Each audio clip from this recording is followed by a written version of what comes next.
I want to talk about what scares a lot of pharmacists: negotiating your salary.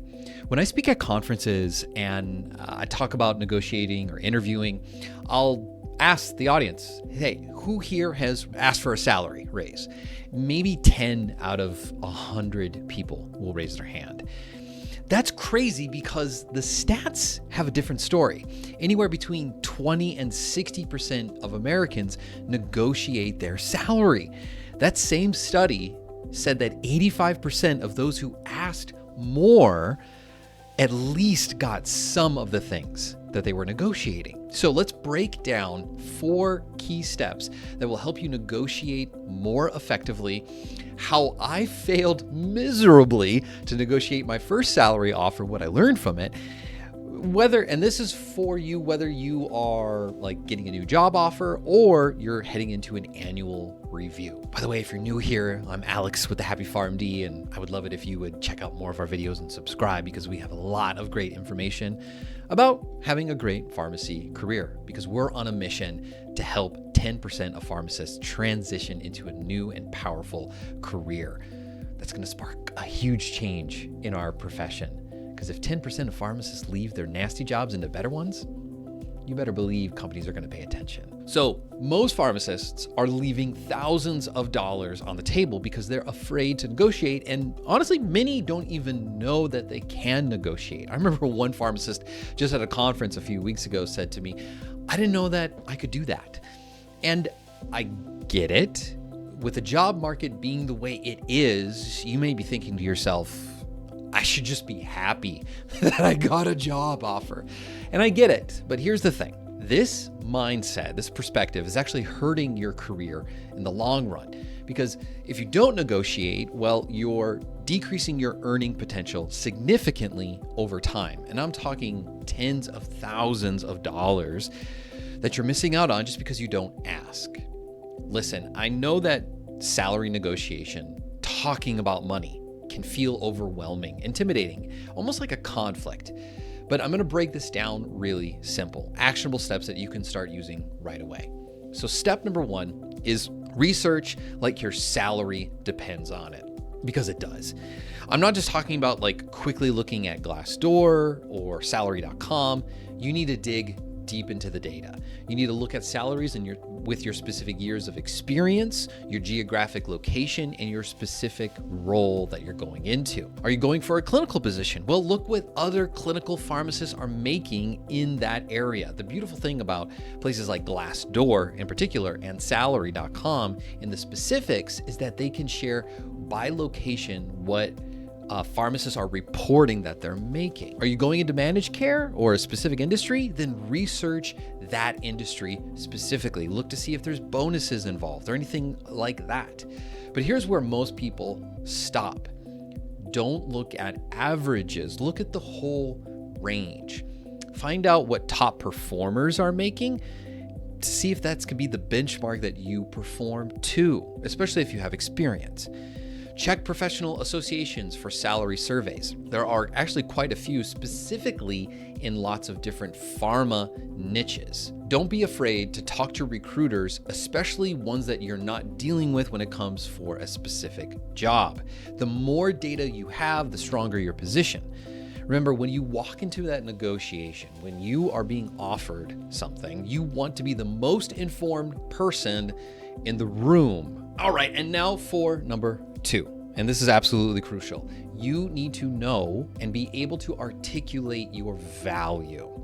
I was just talking with a pharmacist client of ours who hasn't had a raise that kept up with inflation over 5 years. And here's the thing. Companies don't hand out money because of inflation. That isn't an expectation that they have. It's not a part of the agreement that most people even put out. You need to show them why you're worth more. Here's where I completely fumbled the ball. In my residency, I was offered a clinical ambulatory care pharmacist position. And I honestly wasn't really expecting to get the job offer, but when I did, I was blown away because they said, you're going to be paid basically 3 times what you're getting paid now as a resident, plus we're going to help pay off your debt. And on the phone, I said, what? How much? I did not know my value. I didn't understand how much they wanted me in that position. I didn't do my research, and I didn't know how valuable the skills that I had developed in my residency was to this employer. And because of that, I completely waffled, accepted their offer, and yeah, it was okay. I think it was around 114, 15, I think at the time. But I could have negotiated a few thousand more dollars a year. So let's break down what articulating your value actually looks like. Have you developed any new clinical services, any skills? Have you been involved in something, a project that your new employer or job offer is interested in? Put a dollar amount to whatever that service is. Have you improved workflow efficiency? Calculate how many hours and dollars that potentially has saved you or even the team. Have you reduced medical errors? Oh, that's huge. Quantify it. Look to see what published papers say the average cost of an error makes to the organization, and then amplify it out. Figure out how many errors do you think you reduced, and what's the average cost savings of that? Have you increased patient satisfaction scores? Get those numbers. Get a document together that shows specific, measurable achievements. This isn't bragging. This is showing your employer the return they're going to get on the investment in you. If you want more guidance on how to do this, check out my negotiation salary guide below. It talks about benefits as well. It's a step-by-step process. It's free to access after adding your email. Step number 3 is something that most pharmacists completely skip, and it's practice. And I mean actually practice the negotiation conversation, like you're actually delivering it. I want you to literally role play, get a spouse, a friend, a colleague. If you don't have any of those, you need to learn how to make friends. I'm sorry, I just have to say, someone had to tell you that. But fine, if you don't, practice in front of a mirror. Because here's what happens. If you don't practice and get your head in that space, your heart's racing, you're gonna be nervous, your palms are sweaty, spaghetti, whatever. You're not gonna remember what you want to say in the moment to ask for more. You won't remember your talking points. So here's a specific framework for practicing your sessions. Start with your research. Quote, based on my market research and comparable positions, I know that pharmacists with my level of experience typically earn in the range of X to Y. Then transition to your value. In my current role, I've listed 2, 3, 4, 5 accomplishments with numbers. Specifically, make your ask. Given this information, I was hoping we could discuss a salary of, quote, whatever your target number is. Remember, if you practice this, it's so much easier to say it in the moment, especially when you're on that phone call or in that annual review, whatever it could be. Step number 4 is all about timing and execution. Timing is everything in this negotiation process. Never, ever negotiate before you actually have an offer in hand. If you're talking about salary during the interview process, you've made a crucial error. If they ask you about your salary expectations in the interview, never say what you expect, because you don't know if they're offering you a job. In fact, here's something I would encourage you to say in return. Quote, I'd prefer to learn more about the role and responsibilities before discussing compensation. If they press you further, ask them, are you specifically offering me a job right now? Because if you are, I may be better able to say if that's my expectation. I understand that that's very hard for pharmacists to do, but hear me out. If you just go out and say what you're expecting, you're giving them all the power. You're losing out on what could be a crucial moment for your career and salary potential. When you do get the offer, when they say, we want to hire you at this position for this amount, here's what most people don't realize. The first number is almost always negotiable. Remember the stat I said earlier, 85% of people who negotiated got at least something. Some of them got all of it, but some of them got a little bit more. And it may not feel like a lot in the long run, like an extra $1,000, $2,000 more dollars a year, but over time, that builds up. In fact, not negotiating can sometimes make you look less confident and less experienced. And I know that some of you are worried about them pulling the offer.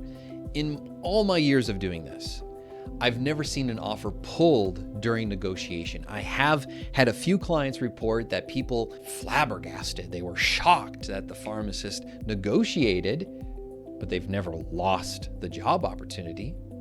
Here's something else to think about when practicing negotiating. It's to end on a positive note.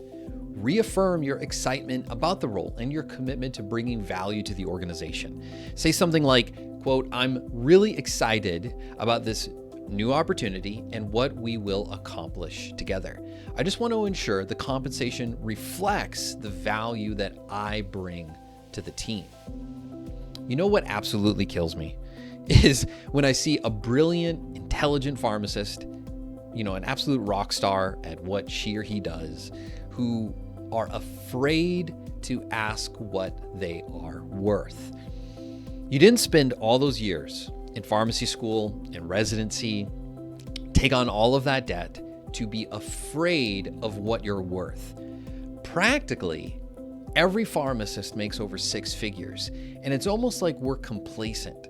I've talked a lot about salary on this channel, and every year we look at salary averages and things. And what I've learned, I think a part of the problem is people are just afraid to ask for more. There's like this attitude of you have enough, you should be good enough, you don't need to do more. So here's my challenge to you.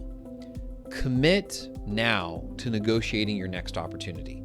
Whether it's a new job or your next annual review, promise yourself, at least try. You may not get it, but progress is always better than a perfection. Remember, if you don't ask, the answer is always no. So before you go and you're actively looking for a job opportunity, I want to make sure that you get this amazing resource. It's an application tracker. It will help you with your salary research as well as negotiating notes. And I think it is something amazingly helpful.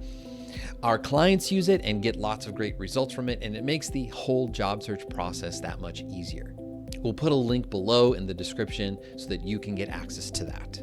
If you have negotiated before, I'd love to hear what your experience was like, so please share it in the comments below. If you liked this video or you found it helpful, please like it, as it helps us give feedback to the kind of content we're making on this channel. And if there's something that we didn't cover, we couldn't cover everything, I'd love to hear your thoughts about what we should talk about next. So until I see you in the next video, stay curious and take care.